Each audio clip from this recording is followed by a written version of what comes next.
ਲੜੀਵਾਰ ਕਥਾ ਆਪ ਜੀ ਸਰਵਣ ਕਰ ਰਹੇ ਹੋ ਰਾਗ ਸੂਹੀ ਵਿੱਚ।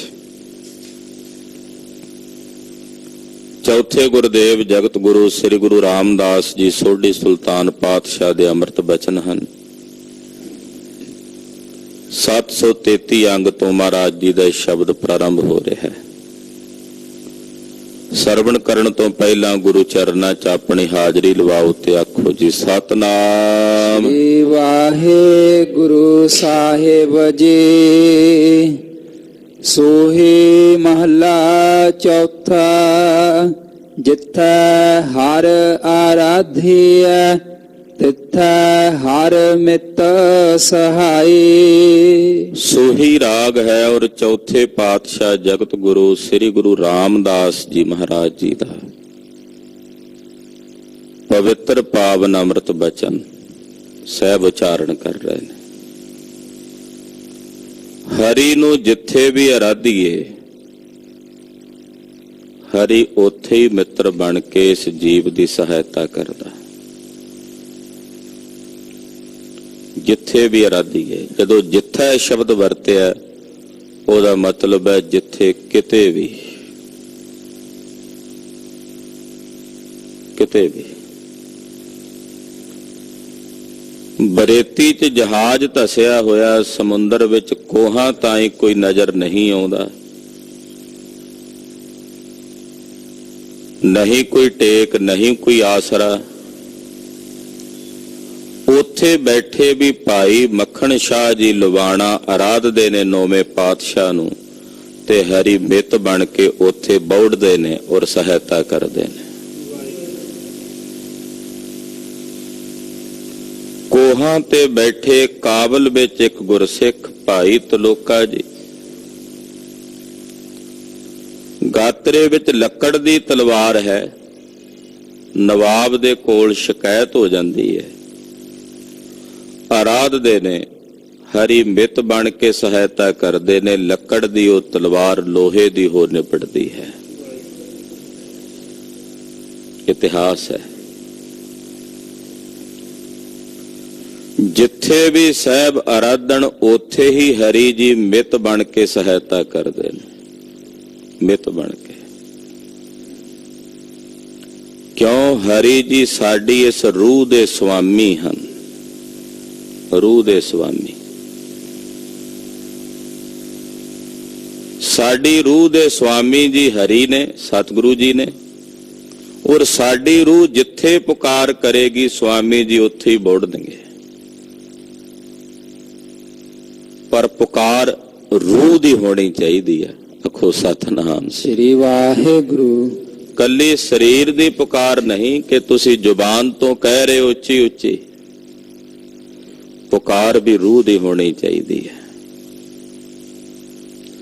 ਰੂਹ ਦੀ ਪੁਕਾਰ ਉਦੋਂ ਹੁੰਦੀ ਹੈ ਜਦੋਂ ਤੁਹਾਨੂੰ ਆਪਣਾ ਸਰੀਰ ਭੁੱਲ ਜਾਏ।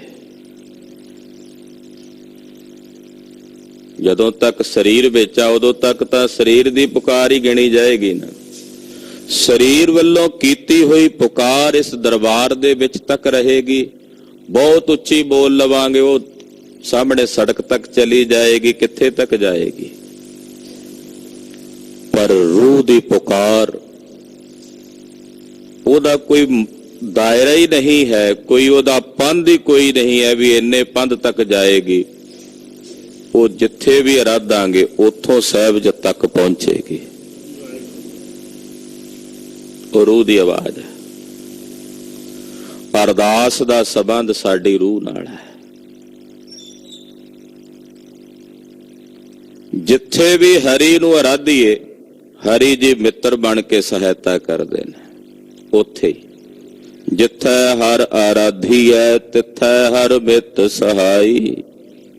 ਉੱਥੇ ਹੀ ਹਰੀ ਜੀ ਮਿੱਤਰ ਬਣ ਕੇ ਸਹਾਇਤਾ ਕਰਦੇ ਹਨ। ਗੁਰ ਕਿਰਪਾ ਤੇ ਹਰ ਮਨ ਵਸੈ, ਹੋਰਤ ਵਿਧ ਲਿਆ ਨਾ ਜਾਈ। ਗੁਰੂ ਦੀ ਕਿਰਪਾ ਨਾਲ ਨਾਮ ਧਨ ਜਿਹੜਾ ਹੈ ਉਹ ਹਰੀ ਦਾ ਨਾਮ ਧਨ ਦਾ ਖਜ਼ਾਨਾ ਮਨ ਚ ਵਸਦਾ ਹੈ। ਜਾਂ ਇਸ ਤਰ੍ਹਾਂ ਕਹਿ ਲਈਏ ਮੋਟੇ ਲਫ਼ਜ਼ਾਂ ਵਿੱਚ, ਜਿਹੜਾ ਵਾਹਿਗੁਰੂ ਨਾਮ ਹੈ, ਗੁਰ ਮੰਤਰ ਹੈ, ਇਹ ਗੁਰੂ ਦੀ ਕਿਰਪਾ ਨਾਲ ਮਨ ਚ ਵਸਦਾ ਹੈ। ਜਦੋਂ ਸਤਿਗੁਰੂ ਜੀ ਕਿਰਪਾ ਕਰਦੇ ਨੇ ਫਿਰ ਇਹ ਨਾਮ ਹਿਰਦੇ 'ਚ ਵਸਦਾ।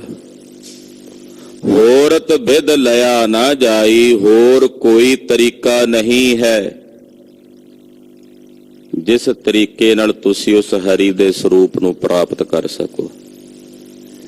ਕੋਈ ਤਰੀਕਾ ਨਹੀਂ, ਕੋਈ ਜ਼ਰੀਆ ਨਹੀਂ। ਗੁਰੂ ਸਾਹਿਬ ਦੀ ਕਿਰਪਾ ਤੋਂ ਬਿਨਾਂ ਨਾਮ ਧਨ ਦੀ ਪ੍ਰਾਪਤੀ ਨਹੀਂ ਹੋ ਸਕਦੀ। ਹਰ ਧਨ ਸੰਚਿਐ ਭਾਈ। ਇਹ ਮੇਰੇ ਭਾਈ, ਹਾਲੇ ਵੀ ਵੇਲਾ ਹੈ। ਹਰੀ ਦੇ ਇਸ ਨਾਮ ਧਨ ਨੂੰ ਇਕੱਠਾ ਕਰੋ ਜਿੰਨਾ ਕਰ ਹੁੰਦਾ।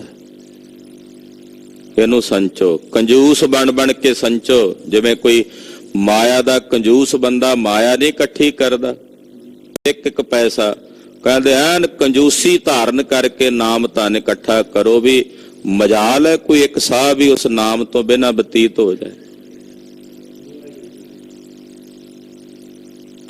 ਹੇ ਭਾਈ, ਹਰੀ ਦੇ ਇਸ ਨਾਮ ਧਨ ਨੂੰ ਸੰਚੋ, ਇਹਨੂੰ ਇਕੱਤਰ ਕਰੋ। ਜੇ ਹਾਲਤ ਪਾਲਤ ਹਰ ਹੋਏ ਸਖਾਈ। ਇਹ ਨਾਮ ਧਨ ਹੀ ਐਸੀ ਵੱਡੀ ਬਰਕਤ ਹੈ ਜਿਹੜੀ ਲੋਕ ਤੇ ਪਰਲੋਕ ਦੋਹਾਂ ਜਹਾਨਾਂ 'ਚ ਨਾਲ ਲਿਪੇਗੀ, ਸਖਾਈ ਹੋਵੇਗੀ। ਇਹ ਨਾਮ ਧਨ ਹੀ ਹੈ ਜਿਹੜਾ ਲੋਕ ਪਰਲੋਕ ਦੋਹਾਂ ਜਹਾਨਾਂ 'ਚ ਤੁਹਾਡਾ ਸਖਾ ਬਣੇਗਾ, ਇਸ ਲੋਕ ਵਿੱਚ ਵੀ ਔਰ ਪਰਲੋਕ ਵਿੱਚ ਵੀ। ਰਹਾਉ ਸਤ ਸੰਗਤੀ ਸੰਗ ਹਰ ਧਨ ਖੱਟੀਐ, ਹੋਰਥ ਹੋਰਤ ਉਪਾਏ ਹਰ ਧਨ ਕਿਤਾ ਨਾ ਪਾਈ। ਸਾਧ ਸੰਗਤ ਵਿੱਚ ਆ ਕੇ ਜਿੱਥੇ ਆਪ ਜੀ ਆਏ ਬੈਠੇ, ਇਹ ਸਤ ਸੰਗਤ ਦੇ ਸੰਗ ਵਿੱਚ ਆ ਕੇ ਹਰੀ ਦੇ ਨਾਮ ਧਨ ਨੂੰ ਖੱਟੀ ਦਾ। ਇੱਥੇ ਕਮਾਈ ਹੁੰਦੀ ਹੈ। ਤੁਸੀਂ ਇੱਥੇ ਘੰਟਾ 2 ਘੰਟੇ ਬੈਠੇ ਹੋਏ, ਕਮਾਈ ਹੈ ਨਾਮ ਧਨ ਦੀ। ਇੱਥੇ ਆ ਕੇ ਜਿਹੜੇ ਗੁਰਮੁਖ ਸਾਧ ਸੰਗਤ ਵਿੱਚ ਆ ਕੇ ਇਸ ਨਾਮ ਧਨ ਨੂੰ ਖੱਟਦੇ ਨੇ, ਕਮਾਉਂਦੇ ਨੇ, ਇਹ ਸਭ ਤੋਂ ਵਧੀਆ ਤਰੀਕਾ ਹੈ। ਹੋਰ ਥਾਂ ਤੇ ਜਾਂ ਹੋਰ ਕਿਸੇ ਉਪਾਅ ਨਾਲ ਹਰੀ ਦਾ ਇਹ ਨਾਮ ਧਨ ਕਿਤੋਂ ਪ੍ਰਾਪਤ ਨਹੀਂ ਹੋਣਾ। ਇਹ ਸਤਿਪੁਰਸ਼ਾਂ ਦੀ, ਸਤਿਗੁਰੂ ਦੀ ਸੰਗਤ ਵਿੱਚੋਂ ਹੀ ਪ੍ਰਾਪਤ ਹੋਣਾ। ਹੋਰ ਕੋਈ ਥਾਂ ਨਹੀਂ, ਹੋਰ ਕੋਈ ਉਪਾਅ ਵੀ ਨਹੀਂ ਵੀ ਜਿਸ ਉਪਾਅ ਨਾਲ ਇਹ ਨਾਮ ਧਨ ਪ੍ਰਾਪਤ ਹੋ ਸਕੇ। ਇਹੀ ਇੱਕ ਸਭ ਤੋਂ ਵਧੀਆ ਤਰੀਕਾ ਹੈ, ਉਪਾਅ ਹੈ, ਥਾਂ ਹੈ ਜਿੱਥੇ ਨਾਮ ਧਨ ਦੀ ਕਮਾਈ ਹੁੰਦੀ ਹੈ। ਹਰ ਰਤਨ ਕਾ ਵਪਾਰੀਆ, ਹਰ ਰਤਨ ਧਨ ਵਿਹਾਜੇ, ਕੱਚਾ ਕੇ ਵਪਾਰੀਏ, ਵਾ ਕੇ ਹਰ ਧਨ ਲਿਆ ਨਾ ਜਾਈ। ਕਹਿੰਦੇ ਹਰੀ ਦੇ ਨਾਮ ਰਤਨ ਦੇ ਜਿਹੜੇ ਵਪਾਰੀ ਹਨ, ਉਹ ਰਤਨਾਂ ਨੂੰ ਵਿਹਾਜਦੇ ਨੇ। ਜਿਹੜੇ ਰਤਨਾਂ ਦੇ ਵਪਾਰੀ ਹੋਣਗੇ, ਰਤਨ ਹੀ ਵਿਹਾਜਣਗੇ ਨਾ। ਉਹ ਕੱਚ ਥੋੜੀ ਇਕੱਠਾ ਕਰਨਗੇ, ਉਹਨਾਂ ਸਾਹਮਣੇ ਕੱਚ ਦਾ ਢੇਰ ਲਾ ਦੇ, ਉਹਨਾਂ ਨੇ ਕਹਿਣਾ ਇਹ ਕਿਹੜੇ ਕੰਮ ਦਾ। ਹਰੀ ਦੇ ਨਾਮ ਧਨ ਰਤਨ ਜਵੇਹਰ ਮਾਣਕਾਂ ਨੂੰ ਇਕੱਤਰ ਕਰਨ ਵਾਲੇ ਵਪਾਰੀ ਕੇਵਲ ਉਸੇ ਨੂੰ ਇਕੱਤਰ ਕਰਦੇ। ਜਿਹੜੇ ਕੱਚਿਆਂ ਦੇ ਵਪਾਰੀ ਨੇ, ਕੱਚ ਦੇ ਵਪਾਰੀ ਨੇ, ਵਾਹ ਕੇ ਹਰ ਧਨ ਲਿਆ ਨਾ ਜਾਏ। ਉਹ ਜੇ ਆਪਣਿਆਂ ਵਾਕਾਂ ਨਾਲ ਕਹਿਣ, ਗੱਲਾਂ ਬਾਤਾਂ ਨਾਲ ਕਹਿਣ, ਤੇ ਗੱਲਾਂ ਨਾਲ ਬਾਤਾਂ ਨਾਲ ਉਹ ਹਰੀ ਦੇ ਨਾਮ ਧਨ ਨੂੰ ਪ੍ਰਾਪਤ ਨਹੀਂ ਕਰ ਸਕਦੇ। ਗੱਲੀ ਬਾਤੀ ਗੱਲਾਂ ਕਰੀ ਜਾਣ ਜਿਹੜੇ ਕੱਚ ਦੇ ਵਪਾਰੀ ਨੇ, ਜਾਂ ਫਿਰ ਉਹਨਾਂ ਦੇ ਕੀਤੇ ਹੋਏ ਜਿਹੜੇ ਵਾਕ ਨੇ, ਬੋਲੇ ਹੋਏ ਬੋਲ ਨੇ, ਉਹਨਾਂ ਦੇ ਬੋਲੇ ਹੋਏ ਬੋਲਾਂ ਨਾਲ ਨਾਮ ਧਨ ਦੀ ਪ੍ਰਾਪਤੀ ਨਹੀਂ ਹੁੰਦੀ। ਜਿਹੜੇ ਕੱਚ ਦੇ ਵਪਾਰੀ ਹਨ, ਹਰ ਧਨ ਰਤਨ ਜਵੇਹਰ ਮਾਨਕ, ਹਰ ਧਨ ਨਾਲ ਅੰਮ੍ਰਿਤ ਵੇਲਾ ਵਤੈ, ਹਰ ਭਗਤੀ ਹਰ ਲਿਵ ਲਾਈ। ਹਰੀ ਦਾ ਨਾਮ ਧਨ ਕੀਮਤੀ ਰਤਨ ਹੈ, ਜ਼ਵੇਹਰ ਮਾਣਕ ਨੇ। ਜ਼ਵੇਹਰ ਦਾ ਮਤਲਬ ਹੁੰਦਾ ਸਾਖਸ਼ਾਤਕਾਰ ਕਰਨੇ ਵਾਲਾ। ਨਾਮ ਜਿਹੜਾ ਉਹ ਸਾਡੇ ਅੰਦਰ ਸਾਡੀ ਆਤਮਾ ਨੂੰ ਸਾਖਸ਼ਾਤਕਾਰ ਕਰਦਾ ਹੈ, ਇਸ ਕਰਕੇ ਉਹਨੂੰ ਜ਼ਵੇਹਰ ਕਿਹਾ। ਮਾਣਕ ਹੈ ਨਾਮ ਧਨ। ਇਹ ਜਿਹੜਾ ਹਰੀ ਨਾਮ ਧਨ ਹੈ, ਇਹਦੇ ਨਾਲ ਅੰਮ੍ਰਿਤ ਵੇਲੇ ਦੇ ਵੱਤਰ ਵਿੱਚ, ਅੰਮ੍ਰਿਤ ਵੇਲਾ ਵੱਤਰ, ਅੰਮ੍ਰਿਤ ਵੇਲਾ ਵੱਤਰ ਹੈ, ਉਹ ਵੱਤਰ ਜਿਸ ਵੇਲੇ ਇਸ ਨਾਮ ਧਨ ਦਾ ਬੀਜ ਬੀਜਿਆ ਜਾਂਦਾ। ਮਹਾਂਪੁਰਸ਼ ਨੂੰ ਬ੍ਰਹਮ ਮੁਹੂਰਤ ਦਾ ਸਮਾਂ ਕਹਿੰਦੇ। ਅੰਮ੍ਰਿਤ ਵੇਲਾ, ਬ੍ਰਹਮ ਮੁਹੂਰਤ, ਵੱਡਾ ਵੇਲਾ, ਅੰਮ੍ਰਿਤ ਵੇਲਾ। ਨਾਮ ਧਨ ਦੇ ਇਸ ਖਜ਼ਾਨੇ ਨੂੰ ਗੁਰਮੁਖ ਭਗਤ ਜਨ, ਹਰੀ ਦੇ ਭਗਤ, ਉਹ ਅੰਮ੍ਰਿਤ ਵੇਲੇ ਇਸ ਨੂੰ ਬੀਜਦੇ ਨੇ। ਹੁਣ ਕੋਈ ਆਖੇ ਵੀ ਕੱਲਾ ਅੰਮ੍ਰਿਤ ਵੇਲੇ ਹੀ ਬੀਜਦੇ ਨੇ ਸਾਰਾ ਦਿਨ। ਅੰਮ੍ਰਿਤ ਵੇਲੇ ਦਾ ਮਤਲਬ ਹੁੰਦਾ ਵੀ ਉਹ ਸਮਾਂ ਜਿਸ ਵੇਲੇ ਟਿਕਾ ਨਾਲ ਕੁਝ ਸਮਾਂ ਬਹਿ ਕੇ ਪਰਮੇਸ਼ਰ ਦਾ ਭਜਨ ਹੋ ਸਕਦਾ। ਦਿਨ ਵੇਲੇ ਫਿਰ ਗ੍ਰਸਤੀ ਹਾਂ, ਸੰਸਾਰ ਦੇ ਕੰਮ ਧੰਦੇ ਨੇ, ਕਦੇ ਕੋਈ ਆ ਗਿਆ, ਕਦੇ ਕੋਈ ਚਲਾ ਗਿਆ, ਕਦੇ ਆਹ ਕਰਨਾ, ਕਦੇ ਉਹ ਕਰਨਾ। ਜਪਦੇ ਉਦੋਂ ਵੀ ਰਹੋ, ਪਰ ਟਿਕਾ ਨਾਲ ਚੌਂਕੜਾ ਮਾਰ ਕੇ ਕੁਝ ਸਮਾਂ ਬਾਣੀ ਪੜ੍ਹਨੀ, ਨਿਤਨੇਮ ਕਰਨਾ, ਸਿਮਰਨ ਕਰਨਾ, ਇਹ ਅੰਮ੍ਰਿਤ ਵੇਲੇ ਹੀ ਫਲਦਾ। ਅੰਮ੍ਰਿਤ ਵੇਲਾ ਤਾਂ ਸਾਂਭਿਆ ਜਾਂਦਾ ਜੇ ਰਾਤ ਦਾ ਪਹਿਲਾ ਪਹਿਰ ਸੰਭਾਲ ਲਿਆ ਜਾਏ। ਕਈਆਂ ਦਾ ਇਹ ਸਵਾਲ ਹੁੰਦਾ ਜੀ ਸਵੇਰੇ ਉੱਠਿਆ ਨਹੀਂ ਜਾਂਦਾ, ਜੇ ਰਾਤ 11-12 ਵਜੇ ਤੱਕ ਫੇਰੀ ਜਾਣਾ ਆਵਾਰਿਆਂ ਵਾਂਗੂ, ਤੇ ਫਿਰ ਸਵੇਰੇ ਕਿੱਥੇ ਉੱਠਿਆ ਜਾਣਾ। ਸਰੀਰ ਹੈ, ਇਹਨੂੰ ਵੀ ਤਾਂ 6-7 ਘੰਟੇ ਦੀ ਨੀਂਦ ਚਾਹੀਦੀ ਹੈ ਨਾ। ਤੇ ਪਹਿਲਾਂ 12 ਵਜੇ ਤੱਕ, 1 ਵਜੇ ਤੱਕ ਪਹਿਲਾਂ ਆਪਣੀਆਂ ਬੈਟਰੀਆਂ ਡਾਊਨ ਕਰਦੇ ਫਿਰੋ, ਫਿਰ ਸਵੇਰੇ 12 ਵਜੇ ਤੱਕ ਚਾਰਜ ਕਰਦੇ ਫਿਰੋ।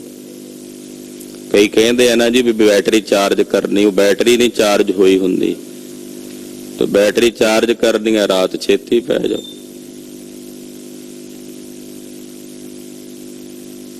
ਅੰਮ੍ਰਿਤ ਵੇਲੇ ਦੀ ਸੰਭਾਲ, ਮਹਾਂਪੁਰਸ਼ਾਂ ਨੇ ਇਸ ਮਨੁੱਖੀ ਸਰੀਰ ਨੂੰ ਵੀ ਅੰਮ੍ਰਿਤ ਵੇਲਾ ਕਿਹਾ। ਇਹਦੀ ਵੀ ਸੰਭਾਲ ਕਰਨੀ। ਉਹ ਸਮਾਂ ਵੀ ਅੰਮ੍ਰਿਤ ਵੇਲਾ ਹੀ ਗਿਣਿਆ ਜਾਂਦਾ ਜਦੋਂ ਤੁਸੀਂ ਬਾਣੀ ਪੜ੍ਹਦੇ ਹੋ, ਸਿਮਰਨ ਕਰਦੇ ਹੋ, ਭਜਨ ਕਰਦੇ ਹੋ। ਪਰ ਸੁਬਾਹ ਅੰਮ੍ਰਿਤ ਵੇਲੇ ਪਹਿਰ ਰਾਤ ਰਹਿੰਦੇ ਆ, ਅੱਧੇ ਪਹਿਰ ਰਾਤ ਰਹਿੰਦੇ ਆ, ਉਸ ਸਮੇਂ ਦੀ ਸੰਭਾਲ ਕਰਨੀ। ਉੱਠ ਫਰੀਦਾ, ਸੁੱਤਿਆ, ਇਹ ਅੰਮ੍ਰਿਤ ਵੇਲੇ ਦਾ ਸਮਾਂ ਜਿਸ ਬਾਰੇ ਮਹਾਰਾਜ ਸੱਚੇ ਪਾਤਸ਼ਾਹ ਜੀ ਕਹਿੰਦੇ ਉਦਮ ਕਰ ਅੰਮ੍ਰਿਤ ਵੇਲੇ ਉੱਠਣ ਦਾ। ਤੋ ਉਸ ਅੰਮ੍ਰਿਤ ਵੇਲੇ ਦੇ ਵੱਤਰ ਵਿੱਚ ਹਰ ਭਗਤੀ ਹਰ ਲਿਵ ਲਾਈ। ਹਰੀ ਦੇ ਜਿਹੜੇ ਭਗਤ ਨੇ ਉਹ ਹਰੀ ਨਾਲ ਆਪਣੀ ਲਿਵ ਲਾਉਂਦੇ ਹਨ। ਉਹ ਸਮਾਂ ਇਕਾਗਰਤਾ ਦਾ ਸਮਾਂ ਹੁੰਦਾ ਹੈ, ਸ਼ਾਂਤ ਸਮਾਂ ਹੁੰਦਾ ਹੈ, ਜਦੋਂ ਕੋਈ ਰੌਲਾ ਨਹੀਂ, ਸ਼ੋਰ ਸ਼ਰਾਬਾ ਨਹੀਂ, ਸ਼ਾਂਤੀ ਹੈ, ਟਿਕਾ ਹੈ। ਉਹਦੇ ਵਿੱਚ ਆਪਣੇ ਆਪੇ ਨੂੰ ਖੋਜਣ ਦਾ ਸਮਾਂ ਹੈ। ਹਾਂਜੀ। ਹਰ ਧਨ ਅੰਮ੍ਰਿਤ ਵੇਲੇ ਵੱਤੈ ਕਾ ਬੀਜਿਆ, ਭਗਤ ਖਾਏ ਖਰਚ ਰਹੇ ਨਿਖੁੱਟੈ ਨਾਹੀ। ਹਰੀ ਦਾ ਇਹ ਨਾਮ ਧਨ ਜਿਹੜਾ ਅੰਮ੍ਰਿਤ ਵੇਲੇ ਦੇ ਵੱਤਰ ਵਿੱਚ ਗੁਰਮੁਖ ਬੀਜਦੇ ਨੇ, ਭਗਤ ਖਾ ਰਹੇ ਨੇ, ਖਰਚ ਰਹੇ ਨੇ, ਨਿਖੁੱਟਦਾ ਨਹੀਂ। ਇਹਦੇ ਚ ਤੋਟਾ ਨਹੀਂ ਆਉਂਦਾ, ਇਹ ਵੱਧਦਾ ਚੱਲਿਆ ਜਾਂਦਾ। ਤੋਟ ਨਾ ਆਵੇ ਵੱਧਦੋ ਜਾਈ। ਹਾਂਜੀ। ਹਾਲਤ ਪਾਲਤ ਹਰ ਧਨ ਕੀ, ਭਗਤਾ ਕੋ ਮਿਲੀ ਵਡਿਆਈ। ਹਰੀ ਦੇ ਇਸ ਨਾਮ ਧਨ ਦੀ ਵਡਿਆਈ ਲੋਕ ਪਰਲੋਕ ਦੋਹਾਂ ਜਹਾਨਾਂ ਵਿੱਚ ਭਗਤਾਂ ਨੂੰ ਮਿਲੀ ਹੈ। ਇਸ ਲੋਕ ਵਿੱਚ ਵੀ ਔਰ ਅੱਗੇ ਪਰਲੋਕ ਵਿੱਚ ਵੀ ਇਸ ਨਾਮ ਧਨ ਦੀ ਵਡਿਆਈ ਰੱਬ ਦੇ ਪਿਆਰਿਆਂ ਨੂੰ ਭਗਤਾਂ ਨੂੰ ਪ੍ਰਾਪਤ ਹੋਈ ਹੈ। ਹਰ ਧਨ ਨਿਰਭਉ ਸਦਾ ਸਦਾ ਅਸਥਿਰ ਹੈ। ਸਾਚਾ ਇਹੋ ਹਰ ਧਨ ਅਗਣੀ ਤਸ ਕਰੈ ਪਾਣੀਐ। ਜਮ ਦੂਤੈ ਕਿਸੈ ਕਾ ਗਵਾਇਆ ਨਾ ਜਾਈ। ਹਰੀ ਦਾ ਇਹ ਨਾਮ ਧਨ ਨਿਰਭਉ ਹੈ ਔਰ ਸਦਾ ਸਦਾ ਰਹਿਣ ਵਾਲਾ ਸੱਚਾ ਹੈ। ਇਸ ਹਰੀ ਨਾਮ ਧਨ ਨੂੰ ਨਾ ਅੱਗ ਸਾੜ ਸਕਦੀ ਹੈ, ਨਾ ਤਸਕਰ ਚੋਰ ਚੋਰੀ ਕਰ ਸਕਦਾ, ਨਾ ਪਾਣੀਆਂ ਦਾ ਮਤਲਬ ਪਾਣੀ ਡੁਬੋ ਸਕਦਾ ਹੈ ਤੇ ਨਾ ਹੀ ਜਮਦੂਤ ਖੋ ਸਕਦਾ ਹੈ। ਇਹ ਕਿਸੇ ਦੇ ਗਵਾਇਆ ਗਵਾਚਦਾ ਵੀ ਨਹੀਂ, ਇਹ ਗਵਾਚਦਾ ਵੀ ਨਹੀਂ ਹੈ, ਕਿਉਂਕਿ ਇਹ ਤਾਂ ਸੁਰਤ ਵਿੱਚ ਵਸ ਕੇ ਰਹਿੰਦਾ। ਹਾਂਜੀ। ਹਰ ਧਨ ਕੋ ਉਚਕਾ ਨੇੜ ਨ ਆਵਈ। ਜਮ ਜਾਗਾਤੀ ਡੰਡ ਨਾ ਲਗਾਈ। ਇਸ ਹਰੀ ਨਾਮ ਧਨ ਦੇ ਨੇੜੇ ਕੋਈ ਚੋਰ ਚੱਕਾ ਨਹੀਂ ਆਉਂਦਾ ਤੇ ਨਾ ਹੀ ਇਸ ਨਾਮ ਧਨ ਨੂੰ ਕੋਈ ਜਮ ਜਗਾਤ ਵਜੋਂ ਲੁੱਟ ਸਕਦਾ। ਜਮ ਜਗਾਤੀ ਜਿਹੜਾ ਜਗਾਤ ਲਾ ਕੇ ਉਹ ਡੰਡ ਲਾ ਕੇ ਨਹੀਂ ਕਹਿੰਦਾ ਵੀ ਇੰਨਾ ਦੇਣਾ ਪੈਣਾ ਵਿੱਚੋਂ। ਇਹਦੇ ਤੇ ਕੋਈ ਜਗਾਤ ਨਹੀਂ ਲੱਗਣੀ, ਕੋਈ ਜਮ ਦਾ ਦੰਡ ਨਹੀਂ ਲੱਗਣਾ। ਸਾਕਤੀ ਪਾਪ ਕਰਕੇ ਵਿਖਿਆ ਧਨ ਸੰਚਿਆ। ਤਿਨਾ ਇੱਕ ਵਿਖ ਨਾਲ ਨਾ ਜਾਈ। ਸਾਕਤ ਬੰਦੇ ਪਾਪ ਕਰ ਕਰਕੇ ਵਿਖਿਆ ਰੂਪੀ ਜ਼ਹਿਰ ਰੂਪੀ ਧਨ ਇਕੱਠਾ ਕਰਦੇ ਨੇ। ਸਾਕਤ ਬੰਦਾ ਪਾਪ ਕਰਕੇ ਇਕੱਠਾ ਕਰੇਗਾ ਨਾ, ਉਹਨੇ ਕੋਈ ਪੁੰਨ ਕਰਕੇ ਤਾਂ ਨਹੀਂ ਨਾ ਕਰਨਾ। ਉਹਨੇ ਕਈਆਂ ਨੂੰ ਠੱਗਣਾ, ਕਈਆਂ ਦੇ ਗਲੇ ਵੱਢਣੇ ਆ, ਕਈਆਂ ਦਾ ਹੱਕ ਖਾਣਾ। ਤੋ ਸਾਕਤ ਬੰਦਾ ਪਾਪ ਕਰ ਕਰਕੇ ਜ਼ਹਿਰ ਰੂਪੀ ਧਨ ਨੂੰ ਇਕੱਠਾ ਕਰਦਾ, ਪਰ ਇੱਕ ਕਦਮ ਵੀ ਉਹ ਧਨ ਇਹਦੇ ਨਾਲ ਨਹੀਂ ਜਾਂਦਾ ਤੇ ਨਾ ਇੱਕ ਵਿਖ ਨਾਲ ਨਾ ਜਾਈ। ਇੱਕ ਵਿਖ ਦਾ ਮਤਲਬ ਹੁੰਦਾ ਇੱਕ ਕਦਮ ਭਰ ਵੀ ਉਹ ਨਾਲ ਨਹੀਂ ਜਾਂਦਾ। ਹਾਲਤ ਵਿੱਚ ਸਾਕਤ ਦੋਹੇਲੇ ਪਏ। ਹੱਥੋਂ ਛੁੜਕ ਗਿਆ ਅੱਗੇ ਪਲਤ ਸਾਕਤ। ਹਰ ਦਰਗਹ ਢੋਈ ਨਾ ਪਾਈ। ਕਹਿੰਦੇ ਇਸ ਲੋਕ ਦੇ ਵਿੱਚ ਸਾਕਤ ਦੁਖੀ ਹੁੰਦੇ ਨੇ। ਉਰੇ ਧਨ ਜਿਹੜਾ ਸਾਰੀ ਜ਼ਿੰਦਗੀ ਉਹਨੇ ਪਾਪ ਕਰ ਕਰਕੇ ਇਕੱਠਾ ਕੀਤਾ, ਜਦੋਂ ਜਾਣ ਲੱਗਾ ਤੇ ਫਿਰ ਇਹ ਸਾਰਾ ਕੁਝ ਹੱਥੋਂ ਛੁਟਕ ਗਿਆ। ਫਿਰ ਜਦੋਂ ਅੱਗੇ ਪਲਤ ਵਿੱਚ ਗਿਆ ਸਾਕਤ, ਫਿਰ ਉੱਥੇ ਵੀ ਦਰਗਾਹ 'ਚ ਢੋਈ ਨਹੀਂ ਮਿਲੀ। ਇਸ ਲੋਕ ਦੇ ਵਿੱਚ ਵੀ ਦੁੱਖ ਭੋਗਦਾ ਮਰ ਗਿਆ, ਇਕੱਠਾ ਕਰਦਾ ਕਰਦਾ ਮਰ ਗਿਆ। ਜਦੋਂ ਜਾਣ ਲੱਗਾ ਤੇ ਫਿਰ ਸਭ ਕੁਝ ਹੱਥੋਂ ਛੁਟਕ ਗਿਆ ਤੇ ਪਛਤਾਵਾ ਰਹਿ ਗਿਆ ਮਨ 'ਚ। ਤੇ ਜਦੋਂ ਪਲਟ ਗਿਆ ਤੇ ਫਿਰ ਉਹ ਇਹ ਧਨ ਗਿਆ ਹੀ ਨਹੀਂ, ਜਿਹੜਾ ਜਾਣਾ ਸੀ ਉਹ ਇਕੱਠਾ ਨਹੀਂ ਕੀਤਾ। ਉੱਥੇ ਵੀ ਪਲਟ ਵਿੱਚ ਫਿਰ ਜਿਹੜੇ ਸਾਕਤ ਨੇ, ਦੁਰਜਨ ਬੰਦੇ ਨੇ, ਉਹਨਾਂ ਨੂੰ ਹਰੀ ਦੀ ਦਰਗਾਹ ਵਿੱਚ ਢੋਈ ਨਹੀਂ ਮਿਲਦੀ, ਨਿਰੰਕਾਰ ਦੇ ਘਰ ਵਿੱਚ ਥਾਂ ਨਹੀਂ ਮਿਲਦੀ। ਇਸ ਹਰ ਧਨ ਕਾ ਸਾਹੋ ਹਰ ਆਪ ਹੈ ਸੰਤੋ। ਜਿਸਨੋ ਦੇ ਸੋ ਹਰ ਧਨ ਲਧ ਚਲਾਈ। ਇਸ ਹਰੀ ਨਾਮ ਧਨ ਦਾ ਸ਼ਾਹੂਕਾਰ ਹਰੀ ਆਪ ਹੈ ਸੰਤੋ ਆਪ। ਜਿਸ ਤੇ ਕਿਰਪਾ ਕਰਕੇ ਨਾਮ ਧਨ ਦਾ ਖਜ਼ਾਨਾ ਜਿਸ ਨੂੰ ਸਤਿਗੁਰੂ ਜੀ ਬਖਸ਼ਦੇ ਨੇ, ਉਹੀ ਇਸ ਨਾਮ ਧਨ ਨੂੰ ਲੱਦ ਕੇ ਆਪਣੇ ਸੁਰਤ ਵਿੱਚ ਤਾਂ ਚੱਲਦਾ ਹੈ ਜਿਹਨੂੰ ਬਖਸ਼ ਦੇਣ। ਜਿਸ ਤੇ ਸਤਿਗੁਰੂ ਜੀ ਤਰਸ ਕਰਕੇ ਦੇ ਦੇਣੇ ਨਾਮ ਧਨ ਦਾ ਖਜ਼ਾਨਾ, ਉੱਪਰ ਵੀ ਕਹਿ ਆਏ ਨੇ, ਗੁਰ ਕਿਰਪਾ ਤੇ ਹਰ ਮਨ ਵਸੈ, ਹੋਰ ਤਬਿਦ ਲਿਆ ਨਾ ਜਾਈ। ਜਿਸ ਤੇ ਸਤਿਗੁਰੂ ਜੀ ਤਰਸ ਕਰਕੇ ਨਾਮ ਧਨ ਦਾ ਖਜ਼ਾਨਾ ਜਿਸ ਨੂੰ ਬਖਸ਼ ਦੇਣ, ਉਹੀ ਇਸ ਨਾਮ ਧਨ ਦੀ ਪੰਡ ਨੂੰ ਲੱਦ ਕੇ ਯਾਨੀ ਕਿ ਇਹਨੂੰ ਇਕੱਠਾ ਕਰਕੇ ਸੰਸਾਰ ਤੋਂ ਚੱਲਦਾ ਹੈ। ਇਸ ਹਰ ਧਨ ਕਾ ਟੋਟਾ ਕਦੇ ਨਾ ਆਵਈ, ਜਨ ਨਾਨਕ ਕੋ ਗੁਰ ਸੋਚੀ ਪਾਈ। ਇਸ ਹਰੀ ਦੇ ਨਾਮ ਧਨ ਦਾ ਟੋਟਾ ਕਦੇ ਨਹੀਂ ਆਉਂਦਾ, ਇਹਦੇ 'ਚ ਕਦੇ ਕਮੀ ਨਹੀਂ ਆਉਂਦੀ। ਔਰ ਪਾਤਸ਼ਾਹ ਕਹਿੰਦੇ ਜਨ ਨਾਨਕ ਕੋ ਗੁਰ ਸੋਝੀ ਪਾਈ, ਮੇਰੇ ਗੁਰੂ ਨੇ ਮੈਨੂੰ ਸੋਝੀ ਪਾ ਦਿੱਤੀ, ਮੇਰੇ ਗੁਰੂ ਨੇ ਮੈਨੂੰ ਇਹ ਗਿਆਨ ਦੇ ਦਿੱਤਾ ਕਿ ਹਰੀ ਦੇ ਇਸ ਨਾਮ ਧਨ ਵਿੱਚ ਕਦੇ ਵੀ ਟੋਟਾ ਨਹੀਂ ਆਉਂਦਾ। ਸਤਿਗੁਰੂ ਜੀ ਕਿਰਪਾ ਕਰਨ ਇਸ ਨਾਮ ਧਨ ਦੀ ਪ੍ਰਾਪਤੀ ਸਾਨੂੰ ਹੋਵੇ, ਇਹ ਨਾਮ ਧਨ ਸਾਡੇ ਹਿਰਦੇ 'ਚ ਵਸੇ। ਇੰਨੀਆਂ ਬੇਨਤੀਆਂ ਪ੍ਰਵਾਨ ਕਰਨੀਆਂ। ਅੱਜ ਪੂਰਨਮਾਸ਼ੀ ਦਾ ਦਿਨ ਹੈ, ਅੰਮ੍ਰਿਤ ਸੰਚਾਰ ਹੋਵੇਗਾ 10 ਵਜੇ ਅੰਮ੍ਰਿਤ ਦਾ ਬਾਟਾ। ਜਿਹੜੇ ਮਾਈ ਭਾਈ ਹਾਲੇ ਅੰਮ੍ਰਿਤਧਾਰੀ ਨਹੀਂ ਹੋਏ ਉਹ ਖੰਡੇ ਦੀ ਪੋਲ ਛਕੋ, ਕਲਗੀਧਰ ਪਾਤਸ਼ਾਹ ਜੀ ਮਹਾਰਾਜ ਜੀ ਦੇ ਜਹਾਜ਼ ਤੇ ਸਵਾਰ ਹੋ। ਦੂਸਰੀ ਬੇਨਤੀ ਹੈ 1 ਫਰਵਰੀ ਤੋਂ 10 ਫਰਵਰੀ ਤੱਕ ਧੰਨ ਸ੍ਰੀ ਗੁਰੂ ਗ੍ਰੰਥ ਸਾਹਿਬ ਜੀ ਮਹਾਰਾਜ ਜੀ ਦੀਆਂ ਬਾਣੀਆਂ, ਕਲਗੀਧਰ ਦੀਆਂ ਬਾਣੀਆਂ, ਨਿਤਨੇਮ ਦੀਆਂ ਬਾਣੀਆਂ ਔਰ ਸੁਖਮਣੀ ਸਾਹਿਬ, ਰਹਿਰਾਸ ਸਾਹਿਬ, ਸੋਹਿਲਾ ਸਾਹਿਬ, 9ਵੇਂ ਮਹੱਲੇ ਦੇ ਸ਼ਲੋਕ, ਇਹਨਾਂ ਪਾਵਨ ਬਾਣੀਆਂ ਦਾ ਸੰਥਿਆ ਸਮਾਗਮ ਹੋਣਾ ਹੈ। ਪਾਠ ਬੋਧ ਸਮਾਗਮ ਜਿਹਦੇ 'ਚ ਨਿਤਨੇਮ ਦੀ ਸੁਧਾਈ ਹੋਣੀ ਹੈ। ਸੰਗਤਾਂ ਦੇ ਚਰਨਾਂ ਵਿੱਚ ਬੇਨਤੀ ਹੈ ਕਿ 10 ਤੋਂ 12 ਵਜੇ ਤੱਕ ਰੋਜ਼ਾਨਾ 1 ਫਰਵਰੀ ਤੋਂ 10 ਫਰਵਰੀ ਤੱਕ ਇਹ ਪਾਠ ਬੋਧ ਹੋਣਗੇ, ਸੰਥਿਆ ਸਮਾਗਮ ਹੋਣਗੇ। ਆਪ ਜੀ ਆਪਣੇ ਪਰਿਵਾਰਾਂ ਸਮੇਤ ਹਾਜ਼ਰੀਆਂ ਭਰੋ। ਪਾਠ ਬੋਧ ਕਰਾਉਣ ਵਾਸਤੇ ਧੰਨ ਗੁਰੂ ਰਾਮਦਾਸ ਜੀ ਮਹਾਰਾਜ ਜੀ ਦੇ ਪਾਵਨ ਦਰਬਾਰ ਦੇ ਅਰਦਾਸੀਏ ਸਿੰਘ ਸਾਹਿਬ ਗਿਆਨੀ ਸੁਲਤਾਨ ਸਿੰਘ ਜੀ ਹਾਜ਼ਰੀਆਂ ਭਰਨਗੇ। ਹੋਰ ਵੀ ਮਹਾਂਪੁਰਸ਼ ਮਹਾਤਮਾ ਹਾਜ਼ਰੀਆਂ ਭਰਨਗੇ।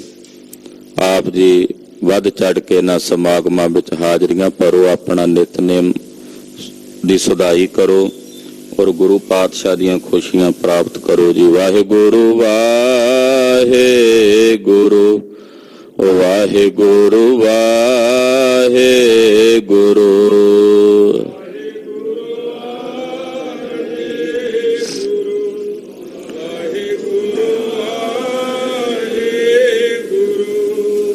ਵਾਹਿਗੁਰੂ ਵਾਹਿਗੁਰੂ ਵਾਹਿਗੁਰੂ ਵਾਹਿਗੁਰੂ।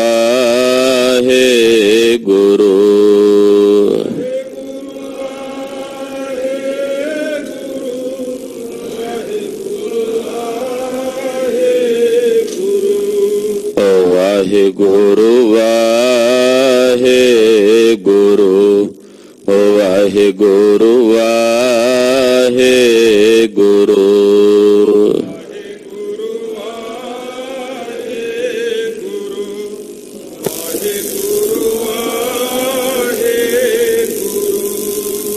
ਵਾਹਿਗੁਰੂ ਵਾਹਿਗੁਰੂ ਵਾਹਿਗੁਰੂ ਵਾਹਿਗੁਰੂ। ਵਾਹਿਗੁਰੂ ਵਾਹਿਗੁਰੂ ਵਾਹਿਗੁਰੂ ਵਾਹਿਗੁਰੂ। ਵਾਹਿਗੁਰੂ ਵਾਹਿਗੁਰੂ ਵਾਹਿਗੁਰੂ ਵਾਹਿਗੁਰੂ। ਵਾਹਿਗੁਰੂ ਵਾਹਿਗੁਰੂ ਵਾਹਿਗੁਰੂ ਵਾਹਿਗੁਰੂ। ਵਾਹਿਗੁਰੂ ਜੀ ਕਾ ਖਾਲਸਾ, ਵਾਹਿਗੁਰੂ ਜੀ ਕੀ ਫਤਿਹ।